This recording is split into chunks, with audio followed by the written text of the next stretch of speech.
Today we're building a very specific farm for a very specific block.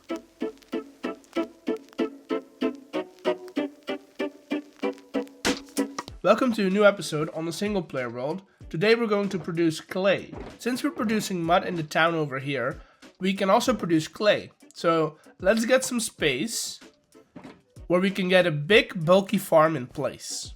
The first building will house the part of the farm that converts dirt into mud. I feel like using these packed mud blocks will tie it into the town, but I do want to use some stripped oak log for the top floor because, we don't want it to be all the same. We want to have some difference in color. Of course, we will need a nice red roof, so I'll use some mangrove wood. And with some more detail, we can get a basic house to start the farm. Because the dirt and mud will move along a feed tape, we can't really use the mud farm design that we built earlier. So let's make our own. First things we need to start the feed tape is a piston pusher.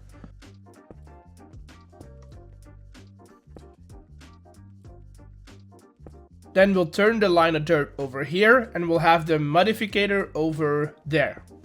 The system will be an edited version of the one that we built over in the other building, but we're going to add a bit of a delay so it's not spitting out bottles when the dirt is moving. So outside of the delay and the different source of a redstone signal, it's practically the same. Now I just have to figure out how we're going to feed this mud into the storage warehouse. So I'll be back in a second.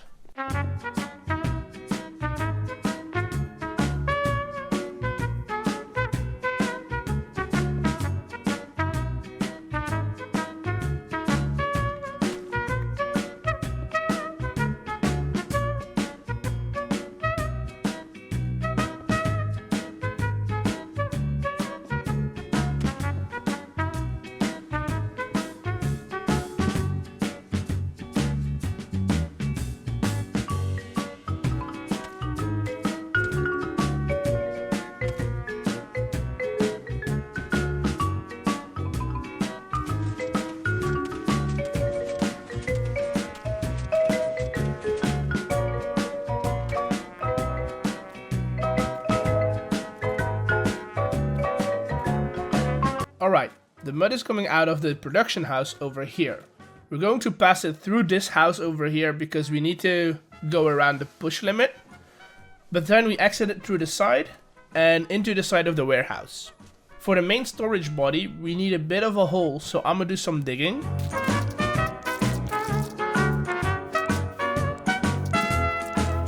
Now that we have a hole, we can set up a way for the mud to snake down multiple floors.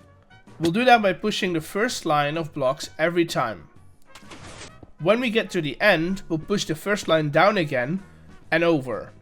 Repeat this 4 or 5 times and we get 5 floors of clay drying out. Of course, that wouldn't happen if we didn't have the dripstone underneath the spruce planks, but this is the farm. It's pretty easy to fill up because you just need to sit at the piston feed tape and add dirt into it. This dirt gets converted into mud automatically and then feeds into the bulk drying rack. Which, now that I see it happen, looks kinda cool. And before we can harvest the clay, we just have to wait. Maybe waiting is the wrong word because we do need a building around this. The main body of the storage barn is going to be a big rectangle made out of some stripped jungle wood. It's a pretty simple thing, but we'll add in some extra buildings on the side to kind of break it up. Those will be made out of some more jungle wood and mud blocks. The roofs are going to be more mangrove, I guess, trimmed with some spruce wood. Now that we're adding buildings, we might as well add a small house made out of some bricks and wood again. It's a simple 2-story building, mostly to hide the mess of piston pushers that we have over here. And that's most of the main buildings done. Of course, we'll need to decorate them, and I do want to add some more kilns. That way we can kind of show that we're producing something with clay over here. But I'll need to think about how I can do this. Maybe I'll stream it. Yeah, I think that's a good idea. I'll see you guys when I'm done with, all the nifty stuff.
Alright, I had a great stream. As you can see, we decorated the entire place.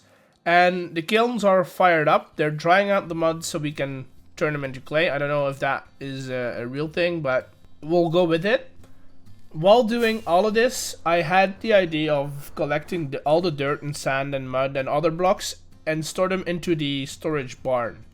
You know, like when we did that with the wood and the stone at the starter base. First, we'll need some chests and line them up. Then it's a matter of flying around the world and collecting all the blocks that I want to store here, which is a lot more than I thought that I had.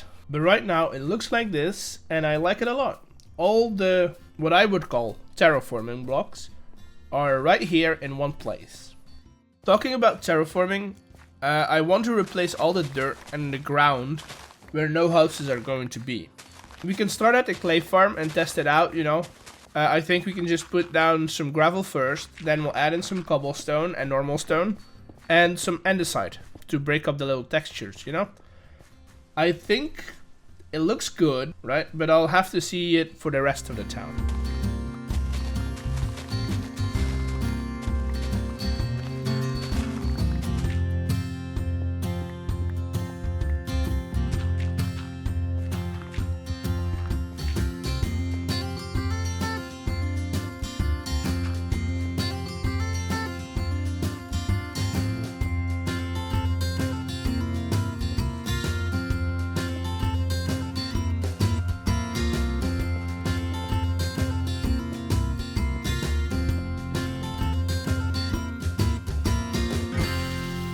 This is pretty cool. I like it. It's uniform, but still has some texture to it. It's not too much, you know. If I would have added a lot more cobblestone, it would be too textured. So I like it how it is right now.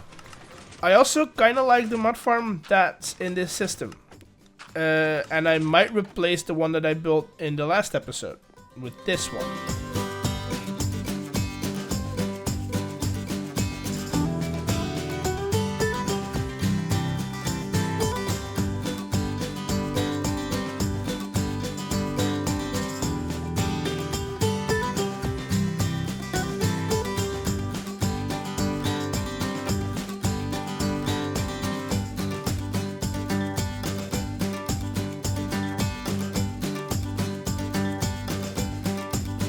As you can see, I ended up tearing down the old version that we had and installing the new one.